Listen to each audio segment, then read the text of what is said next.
recapping every fight and giving my overall thoughts on the event as well. We're going to start off with the early prelim opener, end with the main event, and I'll talk some next fights to make. I'll just give my overall thoughts on the card. So, the early prelim opener was Emily Ducote versus Ashley Yoder. Look, I'll be completely honest, I was kind of flicking in and out of these early fights. I was watching the Misfits card as well, which is unfortunate. It didn't end well, to be honest, but Emily Ducote won this fight pretty comfortably. She was just better, did better on the feet, did better on the ground, and yeah, was just a better fighter than Ashley Yoder, which is not a very high bar to be set, because Ashley Yoder is not very good. But she looked pretty good, she cut her up pretty badly, and won clearly. The next fight on the card was Chris Gutierrez versus Alatangheili. I picked Chris Gutierrez confidently, and he definitely delivered. He got it done. I thought he was going to find a finish, but he was just content to beat up the legs of Alatangheili for the whole fight and just pretty much school him on the feet. There was a few grappling exchanges. He actually did get taken down towards the end of the fight. First two rounds were clear for Gutierrez. He was chewing up his legs. The third round was a bit closer, but still pretty clear for Gutierrez. Alatang got a few takedowns, but pretty good performance from Gutierrez and a good bounce back as well after that Munoz loss. I reckon he should fight like Yanez or something, or maybe fight even like Ricky Simone or something, fight up the rankings even more. But a good win for Chris Gutierrez. I think he should have probably been a bit higher up the card, to be honest. So I started the card 2-0. The next fight was Irina Alekseeva versus Mellisa Dixon. I picked Alekseeva. I thought she was going to be better. I thought she was a good pick as an underdog. But she didn't perform well. Look, it was 1-1. It was pretty clear. She got a big knockdown in the first round, which she won. Then she got dominated in the second. And then in the third round, it was pretty close. She got a good takedown. And then she went for a rolling knee bar and then just put herself on bottom for the rest of the fight and lost. So, horrible decision-making from her. She's fucking stupid. And yeah, that was unfortunate. But the next fight on the card was Terrance McKinney versus, I think it was someone. It was some Donny, who cares about him? It was a can. Kevin Lee crushed him. He crushed the can in 20 seconds. He got a knee up the middle, knocked the guy down, and then just followed up with ground and pound and won easily in 20 seconds. Good stuff from Terrance McKinney.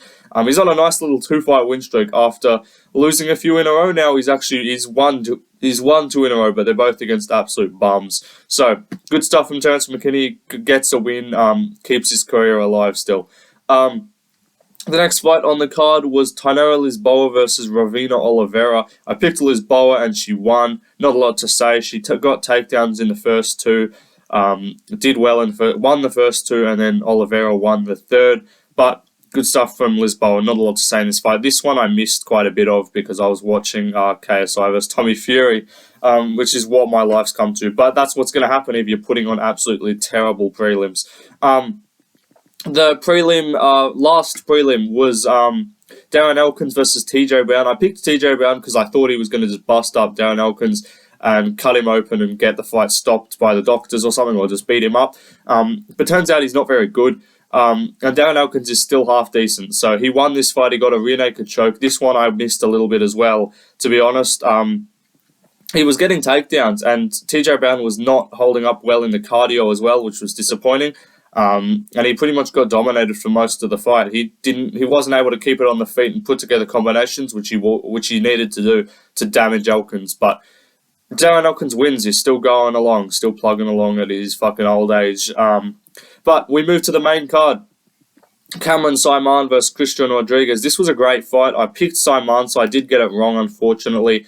But still, it was an amazing fight. So I thought Saaiman was going to piece him up a bit on the feet. I thought he was going to mix in the takedowns pretty well. And I thought this was a terrible line. I was like, why is Saaiman an underdog? But Rodriguez is just a lot physically stronger, and he was able to get the takedowns, create the wrestling exchanges, and hold down Saaiman for quite a bit of the fight.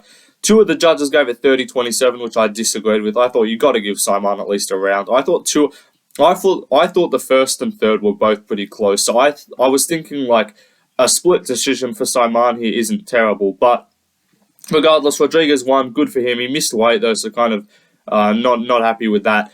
But overall, solid performance, great fight. They were scrapping. Saaiman's really young though. He needs to probably come back, like build a bit of muscle, get a bit stronger, fill out, and then he'll get a bit better.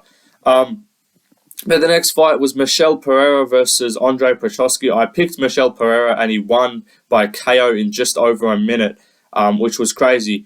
Not a lot happened again. Like they were kind of feeling each other out, and then boom, he lands a massive punch, puts Petroski down. Follows up with ground and pound. He said he wants to stay active. He said he's way better at 185. He was cutting apparently 45 pounds to make welterweight, which is ridiculous. He's humongous for 170, and he's still big. He was still way bigger than Petroski here. I was like, I think he's gonna counter the grappling with his athleticism. There was no time for grappling. He just got him straight away. But great fight, and really good performance from Pereira. He could definitely become a top 15 contender because middleweights is genuinely a terrible division, so he could do pretty well. The next fight, though, was Adrian Yanez versus Jonathan Martinez.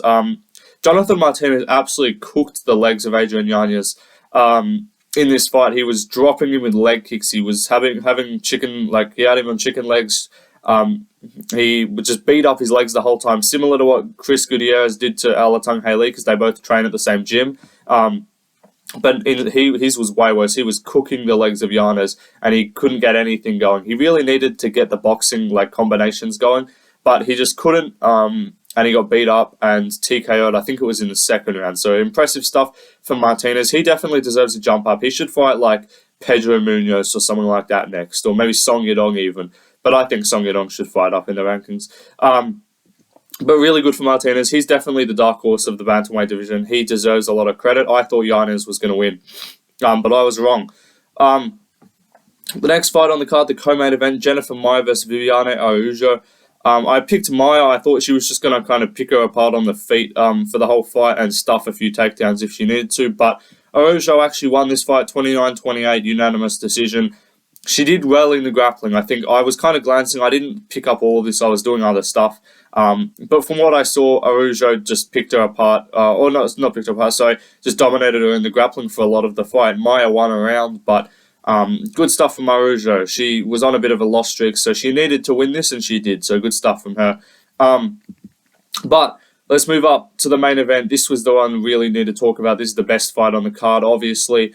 Barboza versus Sodiq Yusuff. Incredible fight. This was amazing to watch. So, in the first round, Sodiq Yusuff comes out and hurts Barboza early with the punching combinations. Barboza's boxing defense was not on par, and he had him rocked. He had him wobbling, and that was tough for him.